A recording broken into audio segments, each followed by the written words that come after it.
Hi everyone, Terry here. As you can see, today I'm in the great outdoors. I wanted to have a change of scenery. Simply Lego should have a change. I wanted to introduce to you guys what the great outdoors can feel. Legal work can be boring sometimes. It can be indoors all the time. So today I'm here to talk to you about how to be a smart lawyer. How to be a smart lawyer, how to be successful, and how to win cases. But in general, how to be a smart lawyer. So, how are you guys? How is everyone? How is everything? It's really hot these days. I don't know what to do these days because this bottle of water is actually what's keeping me sane. However, how to be a smart lawyer. Now, what they teach us in law school is not what is there in actual sense. What do I mean by this? We all do pre-entries, we all want hopes of going to law school and being the best lawyers, want to be a Harvey Specter just like in Suits. Well, that's not really how things work this side in Uganda. However, you can be the smartest lawyer that Uganda has ever had. How can you do this? Number one, you need to think like a lawyer. And how do you think like a lawyer? You need to have what's called analysis. And how do we analyze things? We analyze issues through looking at the facts of a case, understanding them. For example, I'll give you the case of Chitata. I'll give you, as you all know, Chitata was the patron of the Border Association 2010, was recently taken to prison because of unlawful possession of ammunition. Now, he was taken to the court martial. But how do we know whether what Chitata did was true or false? Because he was recently released. Now, I'm going to take you to the video briefly about Chitata, and you're going to analyze for me exactly what you'll see from what the court-martial did. The General Court-Martial has ruled that Boda 2010 patron Abdallah Chitata has a case to answer and ordered him and 9 of his co-accused to defend themselves against charges of illegal possession of arms, ammunition and military stores. The court chairman, Lieutenant General Andrew Guti, said that the state established a prima facie case against Chitata of illegal possession of arms after he was found in possession of a golden pistol having 5 rounds of ammunition without license to have them. Haji Abdallah Chitata has a case to answer on 5 rounds of ammunition which were loaded in the pistol that was found on him in a room of Vine Hotel in Wakaliga.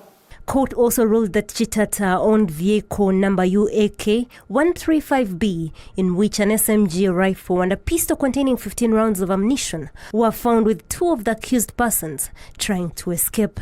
Where SMG number UE4467-1998 was found. They were arrested while trying to run away. Other accused persons were ordered to defend themselves after they were arrested at the Boda 2010 offices, where they were found with various military stores without being in the army. 3 of the accused persons, including Kayondo Jonathan, Sengoba Hassan, and Semogere Sunday, were acquitted after court found that they had no case to answer. These were arrested away from the Boda 2010 offices, and their case in point was disruption of police from arresting someone. The following were not at the premises of Boda 2010 offices at Wakaliga, and they have no case to answer. The 10 that have a case to answer were given 7th January to return and inform court on how they want to defend themselves. These have 3 options to choose from, including a sworn statement where they can be cross-examined on what they explain, a non-sworn statement where the state has no chance to cross-examine them, and to stay silent so that court bases on the evidence produced by prosecution to make its decision. Abdallah Chitata's lawyer Shaban Sanywa also applied to court, seeking orders for the hotel where Chitata was arrested to avail him surveillance footage for defense, something that was denied by the court-martial. Namaja Iron, NBS, live at 9.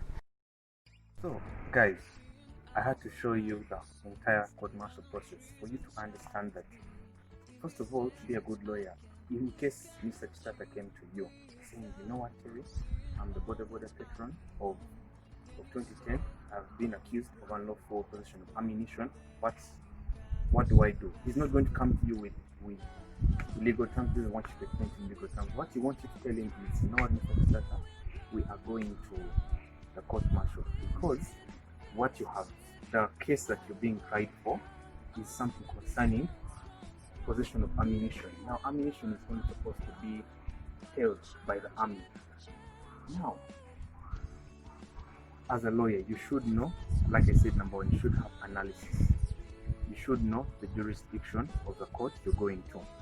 Now, the court martial only has jurisdiction to try cases of a certain magnitude, which concern ammunition, which concern treason, which concern issues of warfare, that kind of thing.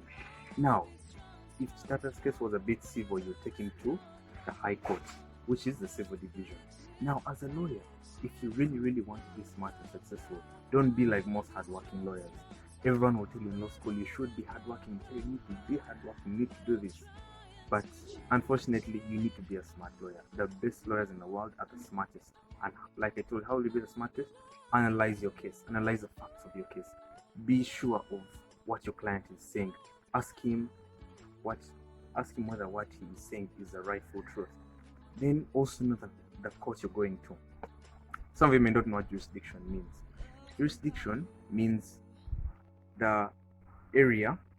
In fact, yes, I would say jurisdiction is basically the power the court has in a certain area. For example, Mengo High Court has jurisdiction to only try cases in Mengo area. Rubaga High Court only in Rubaga division, that kind of thing. In very plain, simple terms, jurisdiction is the power of the court to try cases in a certain area or locality. Now, if you look at the case of Chitata, why was he released recently? Now, a smart lawyer, I believe Chitata had a smart lawyer. He realized that initially they had given him 10 years. His sentence was now reduced to 1 year, 8 months, and 3 days. Now, a smart lawyer must have maneuvered his way to getting Chitata the best sentence ever, because he realized that this unlawful ammunition was a very wrong thing that he was tried for. He actually did not commit this kind of thing. That's why he was given a lesser sentence. So, yes, he did do a few atrocities, but I think eventually the point we need to understand is that if you want to be a smart lawyer in this life, you need to be able to do smart things. And what do smart lawyers do? Analysis. You need to analyze the facts. You need to be able to tell your clients what they should be able to know. You should be able to promise them that you will deliver. And how to deliver? Go to the scene of the crime if you're a criminal lawyer.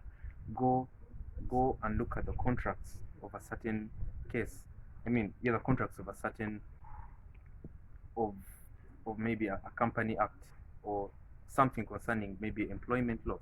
If someone was unlawfully terminated, go into the details of the contract and find out was this person's retirement easily seen, that kind of thing. Now, we move on to what hardworking lawyers do. Hardworking lawyers are going to go to law school. They're going to read everything. They're going to want to read and to crack every case that comes their way. They want to follow the right procedures. They want to, that's what everyone does. Now, I'll beg you this question. Would you want to be an average lawyer, or would you want to be a smart lawyer? Like I told you, what a smart lawyer does is he knows how to use the law to his advantage. A good lawyer knows the law. Actually, there is that saying in law school: a good lawyer knows the law. And everyone in Uganda will tell you know the law. That lawyer is bright, he knows the law. But what about a smart lawyer? A smart lawyer uses the law to maneuver his way into winning a case. Either you can be a defense attorney, you can be a prosecution attorney, you can do anything law related. So thank you so much.